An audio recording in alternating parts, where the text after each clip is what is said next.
Et donc, je reviens à la notion fondatrice, qui est la notion de la révélation, qui est un souffle, un esprit. كَذَلِكَ أَوْحَيْنَا إِلَيْكَ رُوحًا مِنْ أَمْرِنَا. Ainsi, nous t'avons révélé un souffle, un esprit de notre part. Au départ, c'était un souffle qui est devenu un langage, kalam. Puis le kalam est devenu écrit sur un support. Donc, il y a 3 phases. Il y a le souffle qui vient de Dieu lui-même, à ne pas confondre le souffle avec Dieu lui-même. On ne confond pas le Coran avec Dieu. Le Coran, c'est un ensemble de ayat, des signes qui indiquent quelque chose, mais qui ne dévoilent jamais le mystère de Dieu. Sinon, c'est la mort de l'intellect et du spirituel. Avec la tradition musulmane, le suspense est entretenu. Révélation ne veut pas dire dévoilement. Une indication. La révélation, elle fait un signe. Mais la vérité, ce n'est pas dans le doigt qui indique, mais dans l'objet indiqué. Ce qu'on appelle le ma'na. Le signifié. Il y a le signifiant, le langage, mais il y a le signifié. Et donc de la lettre vers le sens. Donc déjà, dans la tradition musulmane, les musulmans distinguent déjà entre la parole intérieure de Dieu, inaccessible, l'esprit, c'est un mystère de Dieu, impénétrable, non saisissable totalement. Et cette pensée intime de Dieu intérieur est traduite en langage, ce qu'on appelle l'ibara. Là, je fais des catégories de la théologie classique, hein, je n'invente rien du tout. Hein. Des gens, ils pensent que là, non, c'est du classique, c'est du qadim, c'est du vieux, recyclé. Parce que même le vieux, on l'a oublié. Voilà. On a une mémoire sélective, c'est-à-dire que notre héritage, on a un rapport un peu sélectif par rapport à notre héritage, réduit aujourd'hui uniquement al fiqh et al fatwa. Donc une réduction de quelque chose de très large à la question de, on va traiter les problèmes par des coups de fatwa.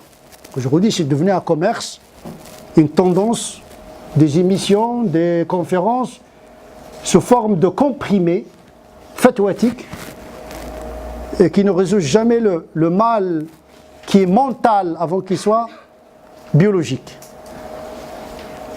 Et le mental ne peut être guéri pas que par le théologique et le sens et le mystique, pas par le normatif. Le normatif est nécessaire mais n'est pas suffisant. Et donc la parole de Dieu intérieure est inaccessible. C'est traduit en hébreu pour l'Ancien Testament. La révélation de Dieu dans l'histoire, elle s'est révélée à travers plusieurs langages. C'est-à-dire que Dieu de l'islam, ce n'est pas un Dieu arabe. Ce n'est pas un Dieu d'un peuple arabe. Rabbul alamin, Dieu des mondes. Alors, on a tendance un peu à l'oublier. Il y a une confiscation de Dieu, transformée en bouclier identitariste contre. Mais Dieu n'est pas contre l'humanité, il est pour l'humanité. D'ailleurs, le Coran, au départ, il est venu parler avec la raison universelle, pas avec la raison musulmane, parce qu'il n'y a pas de raison musulmane. Qu'est-ce aql muslim, aql bashari.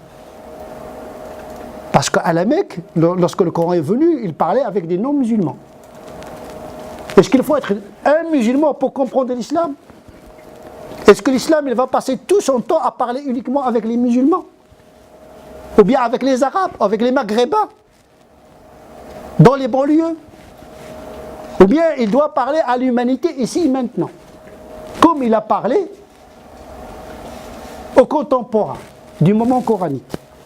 Et vous allez voir que ce qui va nous intéresser, c'est la méthodologie de la communication divine. En vérité, Tenzil, ce qu'on appelle Tenzil, la révélation, en elle-même, elle contient le paradigme de la communication des valeurs dans un langage, dans une culture donnée. L'esprit est gardé, mais le corps change. Il se dégrade, il est biodégradable, mais il y a toujours un ijtihad qui sauve l'esprit pour l'intégrer dans nouveau corps, puisque les civilisations, les cultures changent, mais l'esprit ne change pas. À ne pas confondre dans le message coranique l'excipient culturel qui est parmi sa réception, sa transmission, et le principe actif, c'est-à-dire ce souffle qui ne change pas. Et ça, il faut faire de la chirurgie herméneutique, la microchirurgie herméneutique pour déceler dans le message ce qui est circonstanciel de ce qui est universel, ou bien de ce qui est universalisable. Parce qu'il n'y a pas d'universel abstrait. Généralement, ce sont les forts qui universalisent leurs valeurs. Et c'est tout un débat philosophique que je ne vais pas entamer ici. Qu'est-ce que c'est que l'universel? Ce souffle est devenu une langue bilisanin arabiyyin mubin, une langue claire. Pour eux, pas pour nous. Pour ceux qui ont reçu le Coran. Parce qu'ils parlaient leur arabe. Aujourd'hui, pour accéder au sens de cet arabe, vous êtes obligé de passer par ilm al-badi', al-bayan, la grammaire, le nahu, pour accéder à l'intuition de la langue arabe de l'époque. Quand on dit le Coran est clair, il est clair pour ceux qui ont reçu immédiatement parce qu'il y avait les circonstances de la révélation, il y a le contexte, ils parlaient pas seulement leur langue, ils parlaient leur langage. Et le langage, c'est plus que la langue. On peut parler arabe, mais pas le langage arabe de l'époque. C'est comme le Canadien qui parle le français, mais avec des idiomes différents.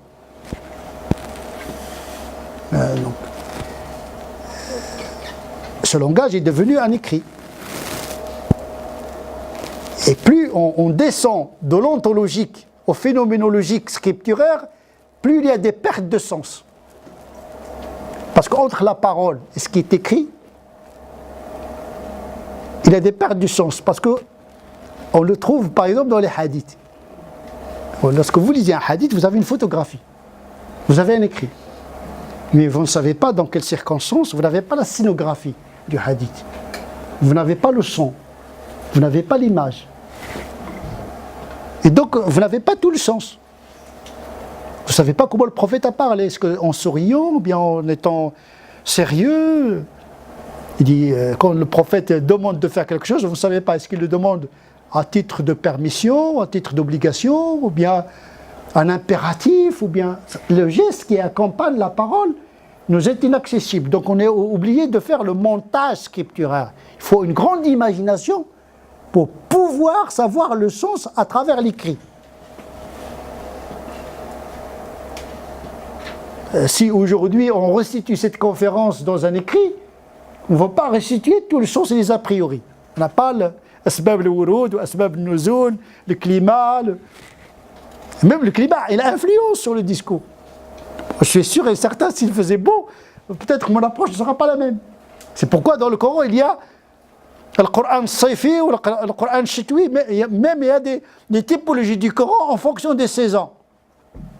Pour comprendre dans quelles circonstances le Coran a été révélé. Ayatul Saif, Ayatul. Donc c'est important, ça donne un petit peu l'incarnation d'une parole dans une situation donnée. Eh bien le Coran, qui est d'origine divine, s'est incarné dans une histoire, dans une langue, etc. Ce n'est pas parce qu'il est d'origine sacrée que tout ce que je comprends du sacré est sacré.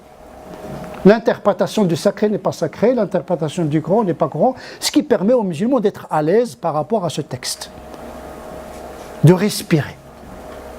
Comprendre le Coran, dans l'univers de le Coran, ça s'appelle l'exégèse fondamentale, ce qu'on appelle tafsir, Ibn Kathir, etc. Vous essayez un petit peu de comprendre. Sabab nuzul, la conjugaison, etc. Ça, c'est l'herméneutique fondamentale. Mais comprendre le Coran ici maintenant, ça suscite une autre épistémologie. C'est à partir de la réalité pour pouvoir traduire ce sens pour qu'il soit audible, intelligible dans la culture du temps. Mais là, il faut maîtriser la réalité parce que celui qui se trompe de réalité se trompe d'interprétation du Coran. Comme l'a fait le Coran avec son époque. Le Coran est une parole fluide, fragment par fragment. C'est pas comme la Torah qui fut révélée d'un bloc. Donc il ne prend pas en considération l'évolution des cultures, mais le Coran, lui, par tanjim, par le biais de la fragmentation de la révélation, inaugure l'introduction du contexte et de l'histoire dans le rapport entre la vérité divine et la réalité humaine. Ce processus doit être continué, qu'on appelle l'ijtihad, retenzilé, re-révéler, réintégrer la parole de Dieu dans l'histoire.